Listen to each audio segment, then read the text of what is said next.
I'm Margaret Secanet, and welcome to my segment on Feng Shui for Health and Wealth mini tutorial.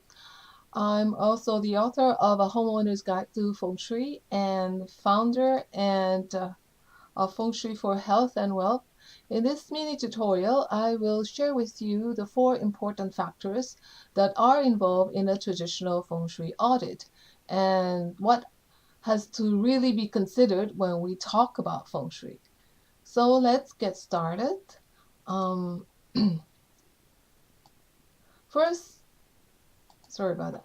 First is the environment, which is the only true source of qi.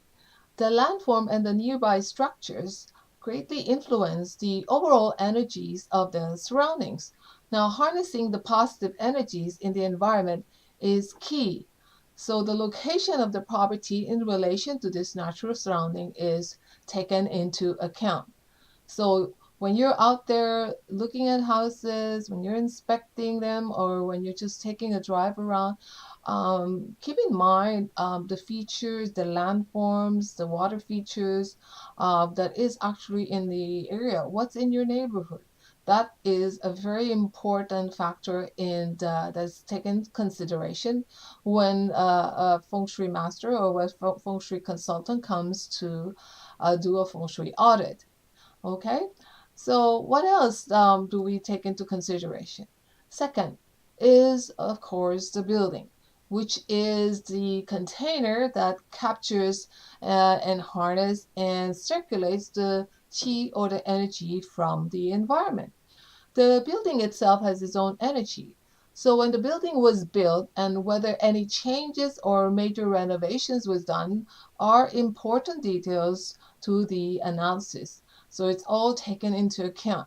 Your house might be built in 2008, it might have been built in 1983, or it might have been built in 1884, or in any year. So this is an important factor and it's taken into consideration when a feng shui audit or analysis is done. So another thing to consider with the building is, of course, the sitting and facing direction of the property. Now that is very important in the overall reading of a feng shui analysis. The compass directions, of course, is the one that's being considered here, and as well as the locations of the rooms and the different sectors in the house are also analyzed. Now, we use here in classical feng shui or traditional feng shui, we of course use the pan or the compass. Now, if you don't have a pan, then of course, get yourself a reliable compass to find out the directions of your property, whether it's sitting in the north, south, east, west, or southeast, southwest direction as well. So, okay, what else is also taken into consideration? What's the other factor that we have to consider when we're doing a feng shui analysis? Of course, that is time. Essentially, considering it is essentially considering the alignment of the cosmic universe and the energies, the stars, the sun, and the earth that constantly revolves and changes, and of course affects the quality of the chi, the strength, and the type of chi that is present at that specific moment. So a traditional feng shui analysis looks into when the property was built, when the residents moved in, and when and where any renovations were done, as this also determines the energy of the property. So the changing energies of the year or each year is also analyzed, and alongside with the natal energies or the permanent energies of the property. So as you can see here, as I was just mentioning, there's a few types of energies that we're talking about. The energies that is permanent to the house when it was built, the energy of the year, and the energy of the how to call of the when it of the month of the day. These are all different types of energy that is actually considered, and it plays an important role in the overall well-being, as well as how it affects the properties and the residence itself. Okay, so what else do we consider here? Of course, most importantly is the fourth factor is the residence. The people or the families or the occupants of the house or the building or the property, who are all very, very different and unique from each other. Now, us, each one of us, or each one of the residents have their uniqueness in terms of like they have their own individual natal charts as well. So, how each one of these residents or occupants react or are affected by the energy in the environment will not be, of course, the same from person to person. So consider this.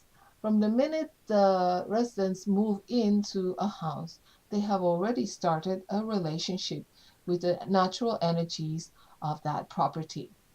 So, okay, what is being considered here? The astrology and the natal charts, of course, the birthdays of the residents play a very important part in assessing how they are affected by the building, the time, and the environment they are in.